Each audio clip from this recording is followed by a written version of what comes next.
In the small, colourful village of Willowmere, where every house had a painted door and every garden had a singing bird, there lived a boy named Finn. Finn had messy brown hair that never stayed flat no matter how much water he put on it, muddy boots that never seemed to get clean, and eyes the colour of freshly cut grass, bright, alive, and always looking somewhere interesting. Finn loved three things more than anything else in the whole world: climbing trees, eating his grandmother's apple pie, and finding secrets. Of these three loves, finding secrets was by far his favourite. He had already discovered that Mrs. Popplewick kept 17 cats in her attic, that the old well in the village square had a fake bottom that led to a tiny underground room, and that the blackberry bushes behind the school formed a perfectly round circle, which he was convinced was a fairy ring. But the biggest secret Finn had ever found, the one that made his heart beat like a drum and his fingers tingle with excitement, was hidden deep inside the whispering woods at the edge of Willowmere. It was a treehouse. And not just any treehouse. The whispering woods got their name because on quiet evenings, if you stood very still and listened very hard, the leaves seemed to whisper to each other. The older people in the village said it was just the wind. But Finn believed the trees were talking, sharing stories, trading gossip, keeping watch. He'd spent many afternoons just standing between them, head tilted, trying to catch the words. One golden Saturday morning in autumn, when the leaves were turning red and orange and the air smelled like cinnamon and cold, Finn slipped out of the house with a backpack full of supplies, a cheese sandwich, a bottle of water, his trusty old compass, which only pointed north about half the time, and a notebook for writing down anything amazing he discovered. He told his mum he was going exploring. She told him to be back by supper. They both knew he would come back covered in mud and full of stories. Finn marched into the whispering woods with the confidence of someone who had done this 100 times, because he had.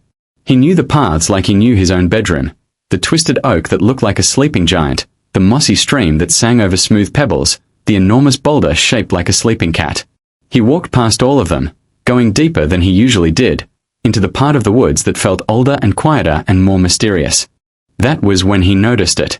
The trees here were different. They were the tallest he had ever seen, great silver-bark giants with branches that stretched so high they disappeared into low cloud. Their roots were enormous, curling out of the earth like the fingers of buried giants.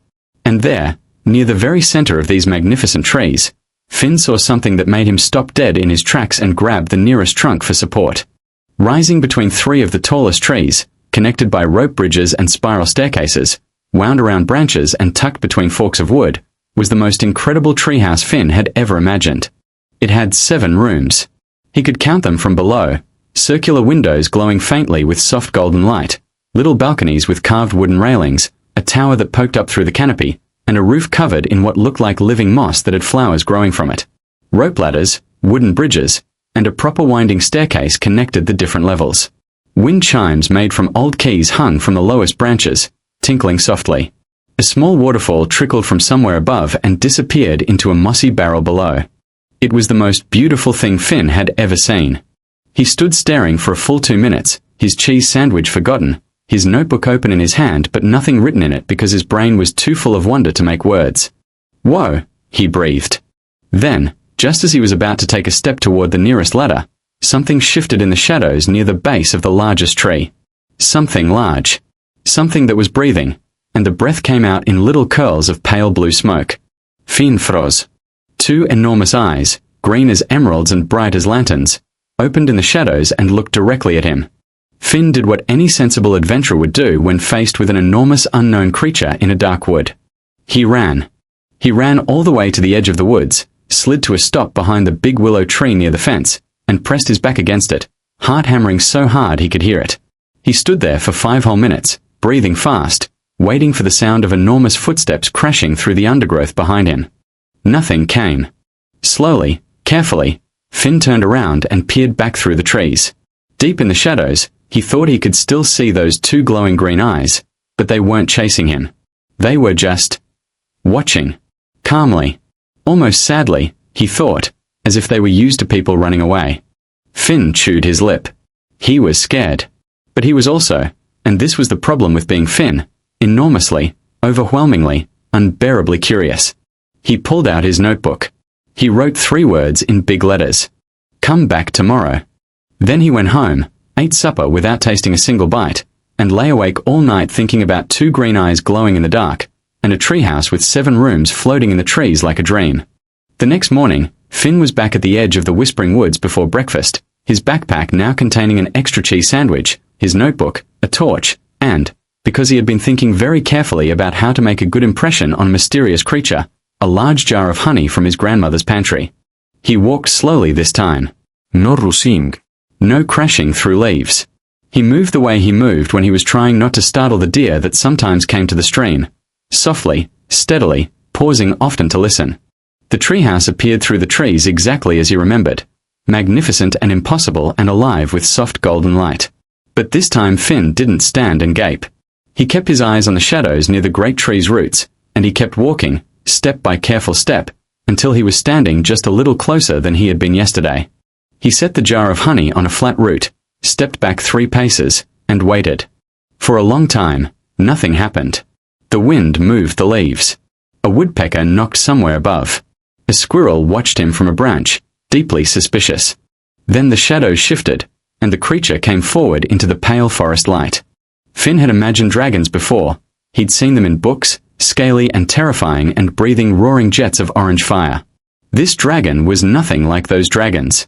Ember, for that was her name, as Finn would soon learn, was about the size of a large horse, though she moved nothing like a horse. She moved like smoke, fluid, graceful, silent, each step barely disturbing the leaves. Her scales were a deep forest green, but when the light caught them they shimmered with other colors: copper, amber, the blue-green of deep water. Her wings were folded against her back like a cloak, thin as paper and shot through with veins of gold.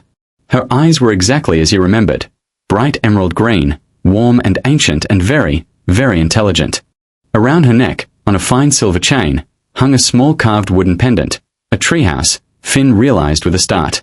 A tiny perfect treehouse, no bigger than his thumb. Ember looked at Finn. Finn looked at Ember. Neither of them moved for a long moment.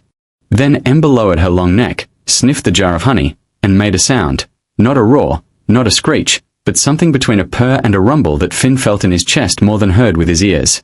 She lifted the jar carefully with one curved claw, and set it to one side as if she would deal with it later. Then she looked at Finn again. "You came back," said Ember. Her voice was low and warm, like the crackling of a comfortable fire. Most humans run and do not return. Finn's mouth opened, then closed, then opened again. "You can talk," he said, which he immediately felt was a rather silly thing to say, since she very obviously could. "I have been talking since before your great-great-grandmother was born," said Ember, with the tiniest hint of amusement. "Though I admit I rarely bother with humans anymore. They tend to be startled." "I was startled," Finn admitted. "I ran away." "Yes," said Ember. "But you came back. That is different." Finn sat down on a root. It seemed rude to keep standing so stiffly, and looked up at the treehouse. "Is that yours?" he asked. "Did you build it?" Ember's expression shifted, becoming something harder to read, something that was proud and sad all at once. She settled herself down, folding her legs beneath her, and sighed out a gentle cloud of blue smoke. "I did not build it," she said. "I protect it. That is different too." And then she told him her story. Long ago, centuries ago, before the village of Willowmere existed, before there were roads or bridges or houses with painted doors, the Whispering Woods had been home to a family. Not a human family, a family of forest dragons. There had been dozens of them, tending the ancient trees, keeping the streams clean, guarding the secrets hidden in the deep roots of the oldest oaks. The treehouse had been their meeting place, built not with saws and nails, but with dragon magic, coaxed from living wood, grown into shape over 100 patient years. Every room held something precious: maps of the forest drawn on dried leaves, books of old dragon lore written in smoke, collections of seeds from plants that no longer grew anywhere else, and in the very top room of the tower, the most precious thing of all, a heartstone. A small, round stone that glowed with the accumulated magic of every forest dragon who had ever lived in these woods. But the forest dragons were gone now. Ember was the last. She did not say exactly what had happened. She said only that the world had changed, and forest dragons were quiet creatures who preferred the deep woods to open spaces, and the world had run out of deep woods. One by one they had gone, seeking the last wild places. Only Ember had stayed, because someone had to guard the treehouse, and the heartstone within it, and the memories of all those who had come before. "And so here I stay," said Ember, "and here I shall stay, until the treehouse is safe and the heartstone is, well." She paused, and the pause felt heavy, like a door that was almost closed. "Until things are different than they are." Finn looked up at the treehouse, at its glowing windows and its moss-covered roof and the wind chimes made of keys singing softly in the morning air, and he felt a feeling he couldn't quite name. A sort of ache, like looking at something incredibly beautiful and incredibly sad at the same time. "Can I come up?" he asked quietly. Ember looked at him for a long time. Those ancient green eyes studying him carefully, reading something in his face that Finn couldn't read himself. "Not yet," she said at last. "But perhaps, soon." Finn came back every single day for 2 weeks. He always brought something, honey, or apples, or once a book of poetry that his teacher had said was very beautiful. Ember had held it carefully in her curved claw, turned the pages with one delicate scale tip, and pronounced it adequate, though the humans of 3 centuries ago wrote considerably better verse. Finn had laughed so hard he fell off the root he was sitting on. Each day, Ember told him more about the forest. She showed him which mushrooms were safe to eat and which would give you a tummy ache for a week. She showed him where the badgers had their set, and the place where wild strawberries grew in summer, and the hollow at the base of the old grandfather oak where a family of dormice slept in a nest of woven grass. She taught him to stand still enough that the deer weren't afraid of him, and to listen to the woods the right way, not waiting to hear something specific, but emptying yourself out like a cup, ready to be filled. In return, Finn told her things too. He told her about school, about his friends, Priya who was brilliant at maths and deeply suspicious of everything, and Archie who was terrified of spiders but collected them in jars for scientific purposes. He told her about his mum who was a baker, and the way the whole street smelled of bread on Saturday mornings. He told her about wanting to be an explorer when he grew up, to find new places and write about them so other people could find them too. "You already are an explorer," said Ember one afternoon, watching him sketch the treehouse in his notebook. "You found this place, did you not?" "Only because you let me," said Finn. "I did not let you," said Ember carefully. "I chose to trust you. That is a very different thing. Trust is something given, not granted." Finn thought about that for a long time. On the 15th day, Ember said, "Come." Just that one word. But Finn's heart leapt up like a fish jumping from a stream. He followed Ember to the base of the nearest tree, where a ladder of knotted rope hung down, each rung carved from a single piece of dark wood, smooth from long use. Ember, of course, simply spread her wings and lifted herself up with one powerful stroke, landing lightly on the broad first balcony and looking down at him. "Up you come," she said. Finn climbed. It was a long climb. The treehouse was built high, but every rung held firm, and every platform he stepped onto felt as solid as the ground. The first room was a library. Floor to ceiling, every curved wall was covered in shelves, and every shelf held books, not printed books, but handmade ones, bound in bark and leaf and the smooth skin of dried river reeds. Some were as big as a table, some no bigger than Finn's thumb. The writing inside them, when Ember opened one and let him look, was all done in a flowing silvery ink that seemed to shift and move when you tilted the page, like sunlight on water. "Every dragon who ever lived here wrote in this library," said Ember. "What they saw, what they learned, what they felt was worth remembering." "There must be hundreds of books," said Finn, turning slowly, trying to count. 4,712, said Ember. "Though I may have miscounted. I haven't read them all in several decades." The second room was a map room, its walls covered in enormous charts drawn on stretched hide, maps of the woods at different times, showing how the trees had changed over centuries, waterways that had moved, new clearings that had opened and old ones that had closed. One huge map showed the entire valley in which Willowmere sat, but on this map, the village did not exist. The land was all forest, from hill to hill, edge to edge, unbroken and deep. "This is what it looked like," said Finn slowly, "before." "Before," agreed Ember, with that complicated expression she sometimes wore. "Though I do not blame you for the village. You were not there. And in any case, I have come to rather like the smell of your grandmother's bread." Finn grinned. "Come on then, where's the tower room?" They climbed higher, through a seed vault where thousands of tiny packets hung from the ceiling on threads of spider silk, through a room that was simply a dome of glass, so you could lie inside and look straight up through the tree canopy to the sky, through a workshop with shelves of tools Finn couldn't name, and up a final spiral staircase that wound around the inside of the tower like a corkscrew. And there, at the top, in a room no bigger than a wardrobe, floating in a bowl carved from the heart of the tree itself, was the heartstone. It was the size of a large apple, perfectly smooth, and it glowed with a warm amber light, not steady, but pulsing, like breathing, like a heartbeat. Finn stared at it, and felt something strange, as though the light was somehow familiar, like the feeling of coming home after a long journey. "It holds the memory of every dragon who ever lived in these woods," said Ember quietly. "Their knowledge, their love for this place. As long as it glows, they are not completely gone." Finn watched the heartstone pulse. "And if it stops glowing?" he asked. Ember was quiet for a moment. "Then I will be alone in a way that cannot be fixed," she said simply. "But that is not something to worry about today. Today, I want to show you something wonderful." She reached into the bowl with one careful claw and gently lifted the heartstone. The moment it left its bowl, the whole room brightened, and Finn could see, moving inside the stone like fish in water, tiny images. A mother dragon teaching her young to fly, a group of dragons planting saplings in a clearing, an old dragon sitting alone on the highest branch of the tallest tree, watching the sun rise over an endless green world. Finn watched until his eyes filled with tears he didn't entirely understand. "I'll keep your secret," he whispered. "I promise." Ember set the stone back in its bowl and looked at him. "I know," she said. "I knew the day you came back." The trouble began in November, when the days grew short and the cold crept in under doors and around window frames like an unwelcome guest. Finn had kept his promise, not a word to anyone about the treehouse or Ember. It was the hardest secret he'd ever kept, harder even than the one about Priya's surprise birthday party, because this one he wanted to share so much it made his chest ache. But something else had started to worry him too. A man had come to Willowmere. His name was Mr. Grail, and he wore expensive boots and carried rolled-up papers under his arm wherever he went.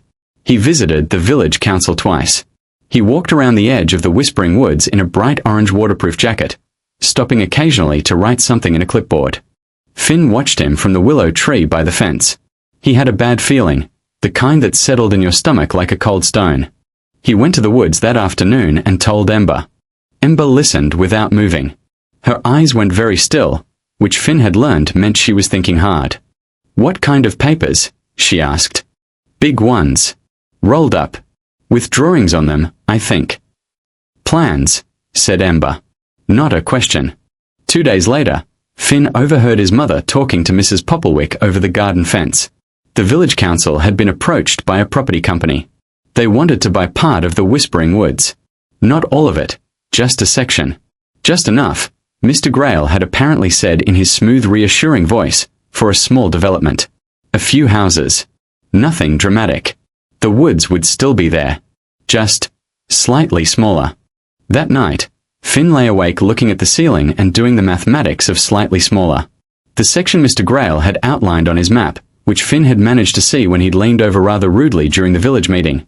Yes, he'd gone along with his mum, and yes, he had been embarrassing, included the very heart of the woods.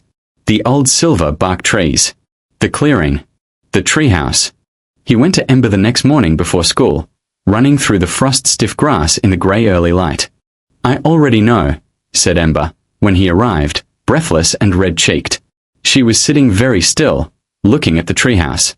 The heartstone pendant at her throat was glowing more brightly than usual, warm amber pulsing in the grey morning. "The trees told me. They have been whispering about it for days." "We have to do something," said Finn. "Yes," said Ember, "but not by frightening people.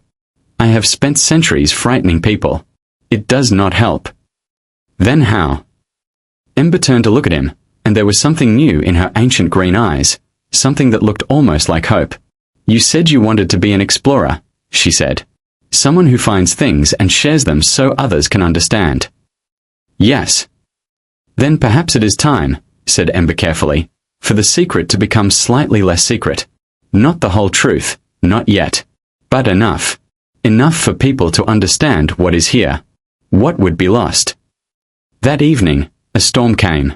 It arrived the way big storms arrive, with no particular announcement, just a sudden darkening of the sky and a wind that went from a whisper to a howl in the space of 10 minutes. Rain hammered the windows. The old chestnut tree in the village square groaned and swayed. Finn sat at his bedroom window watching the Whispering Woods across the field bend and toss in the dark, and he thought, Ember is out there.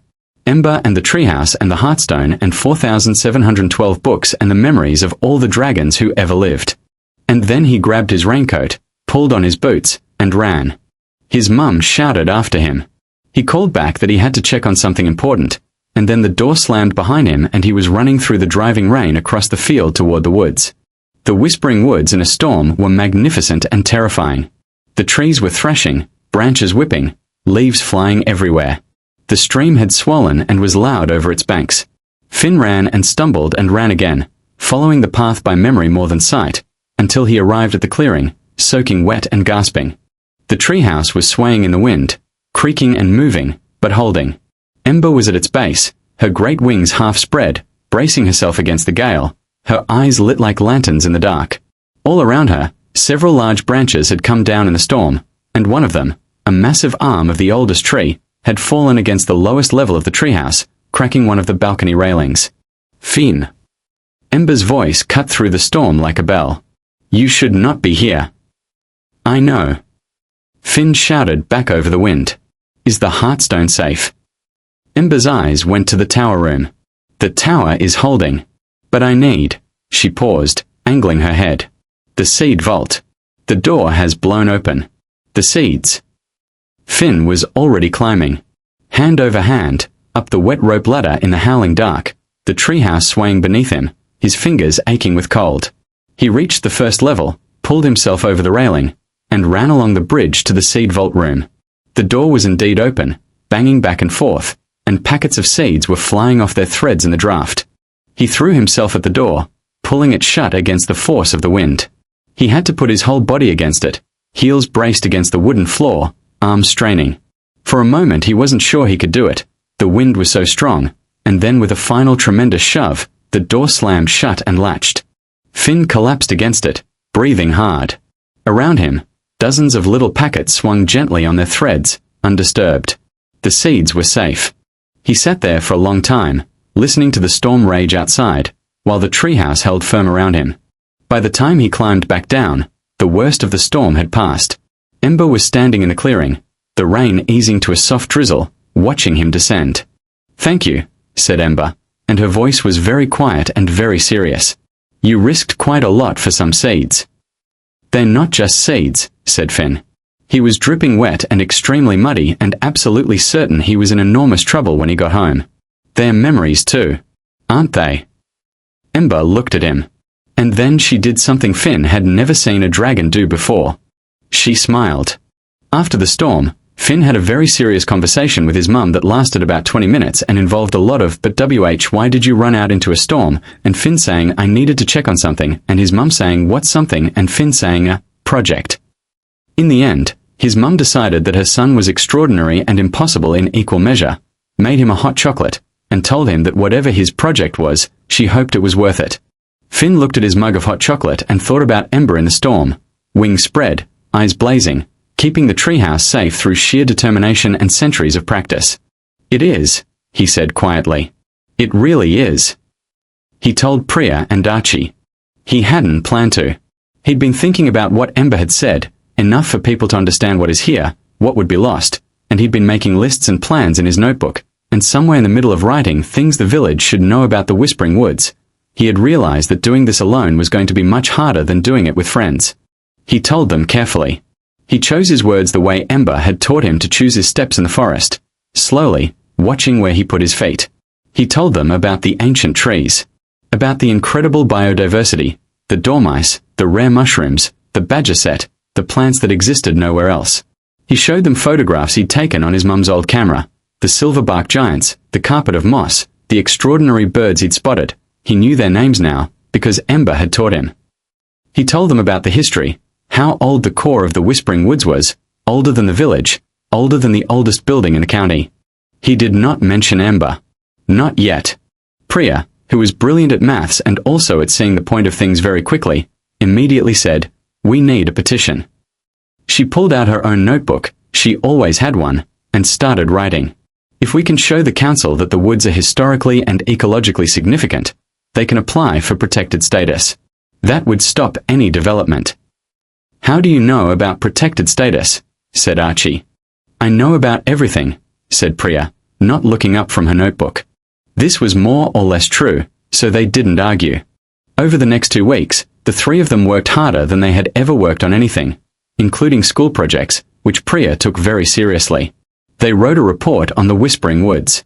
Finn provided the photographs and the ecological detail, information he quietly sourced during his daily visits to Ember, who turned out to have an encyclopedic knowledge of the forest going back 400 years. Priya structured the argument and made it airtight.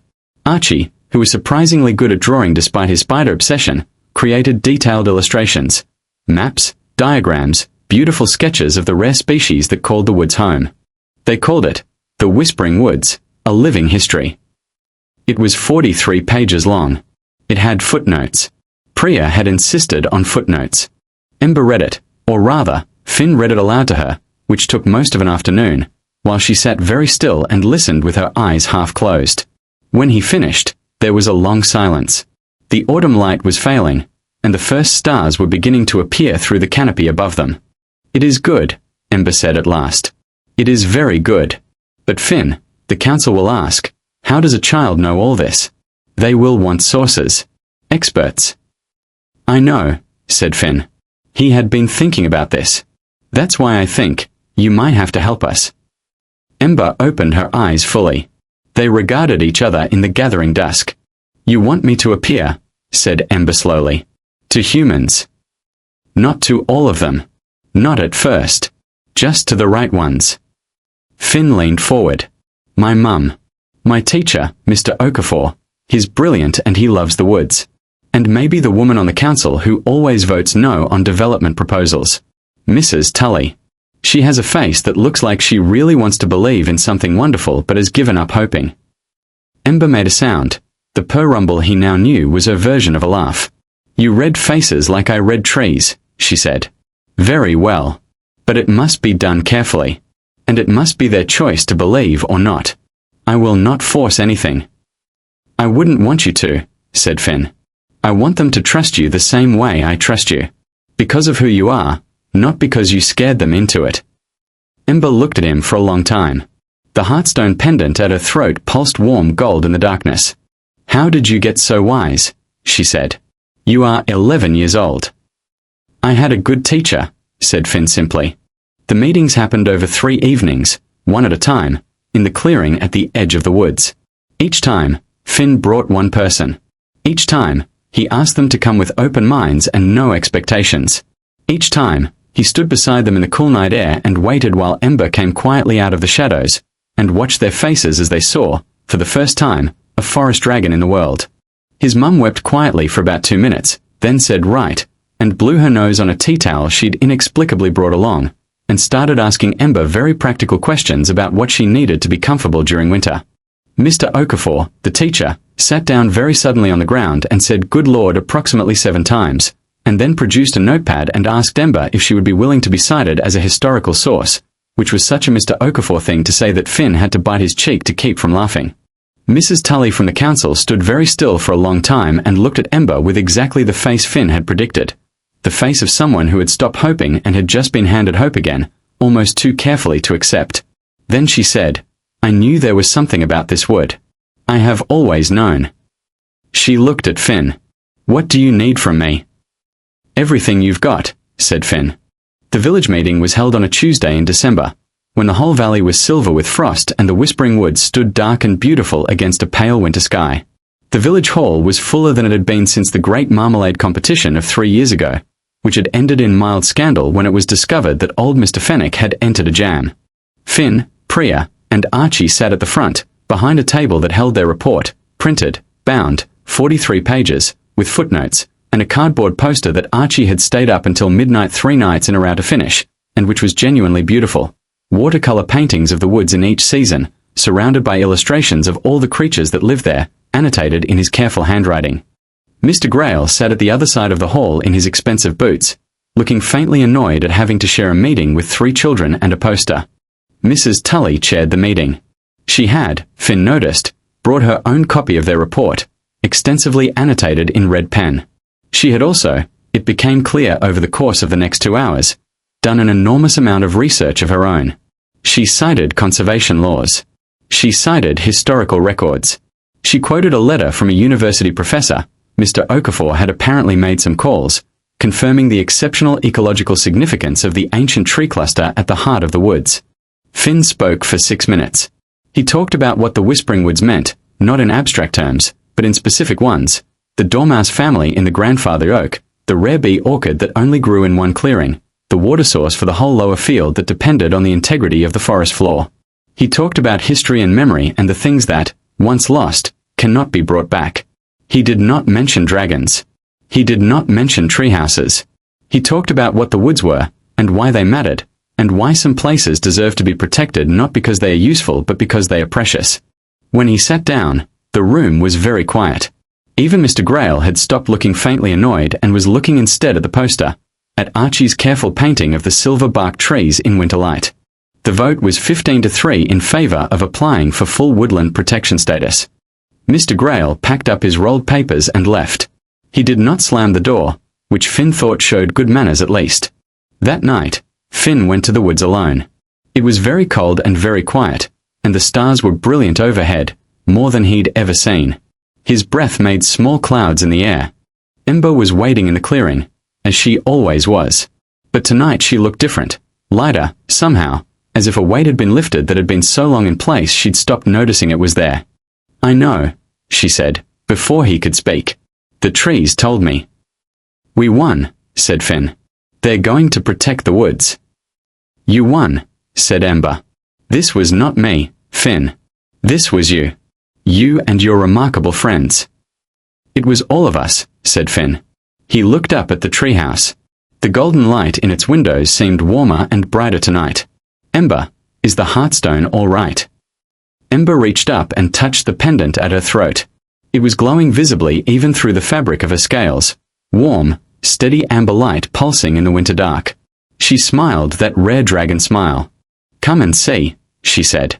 They climbed the treehouse together, Finn up the rope ladder, Ember in one smooth wing beat, and went all the way up to the tower room. And when they opened the small door at the top and Finn looked at the heartstone in its carved wooden bowl, he saw something that made him catch his breath. It was glowing. Not the gentle amber pulse he'd seen before. Glowing, truly glowing, steady and warm and brilliant, filling the small room with warm light that spilled out through the tiny window and into the winter night. And moving inside it, more clearly than ever, bright as living memory, were the images. Dragons flying over the ancient woods, young and old and in between, a whole community of creatures who had loved this place and been loved by it in return. "It has not glowed like this," said Ember, very softly, "in a very long time." "Why now?" asked Finn. Ember was quiet for a moment, watching the light. "Because the place they loved is safe again. Because someone cared enough to fight for it." She looked at him. "The stone holds their love. And love, real love, the kind that does something, that acts, it responds to kindness in kind." Finn sat cross-legged on the floor of the tower room and looked at the heartstone and thought about this. The warm light fell on his hands, his face, his messy brown hair. "Ember," he said after a while, "what happens now? You'll still be here alone, won't you?" "I will still be here," said Ember. "But I think, perhaps, not entirely alone. If that would be all right with you." Finn smiled so wide his face hurt. "I'll be here every Saturday," he said. "Priya will want to catalogue the library. Archie will probably try to draw every single species of spider in the woods. There are apparently at least 47. 49, said Ember. "He may have missed 2 under the old fig bark." Finn left. The heartstone pulsed. Outside, the winter stars were brilliant over the whispering woods, old and quiet and safe, keeping their secrets well. Here is what happened next, in brief. The Whispering Woods were registered as a protected natural heritage site the following spring. Mrs. Tully put through the paperwork with the speed and efficiency of someone who had been waiting years for exactly this cause. Mr. Okafor wrote a paper about the ecological significance of the ancient tree cluster that was published in a real magazine and everything, and he cited local expert E. Forestwright in the footnotes, which was Ember's full name and which Finn thought was tremendously funny. Finn's report, expanded, revised, and re-illustrated by Archie, was turned into a small booklet that was placed in the village library and in the school and eventually, somehow, in 37 libraries across the country. Finn wrote his name in the front. He was 12 years old. Priya did indeed catalogue the library. It took her 4 visits and 7 notebooks, and she declared it the most extraordinary collection of botanical and zoological observation in the Northern Hemisphere, which Ember accepted with the particular pleasure of someone whose very good work is finally being properly appreciated. Archie found 53 species of spider. He was beside himself.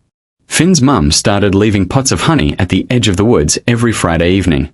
They were always empty by Saturday morning. She never mentioned it to anyone, but she smiled for the rest of the weekend on those weeks, the smile of someone keeping a warm and wonderful secret. And Ember. Ember remained in the Whispering Woods, as she had always done, guarding the treehouse and the hearthstone and the 4,712 books and all the memories of those who had come before. But the clearing was busy now, on Saturday mornings, with footsteps and laughter and the sound of notebooks being filled and the occasional shriek of delight at a particularly interesting spider.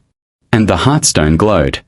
It glowed every day, warm and steady and bright, filling the tower room with amber light that spilled through the tiny window and fell, like a benediction, on the ancient silver bark trees below, on the moss and the mushrooms and the rare bee orchids, on the dormice sleeping in their nest of woven grass, on the 49 species of spider under the old fig bark, on a dragon who was, at long last, no longer alone, and on a boy with messy brown hair and grass-green eyes who had discovered, the way the best explorers do, that the most important thing you can find in an unknown place is not a treasure, or a secret, or even a dragon.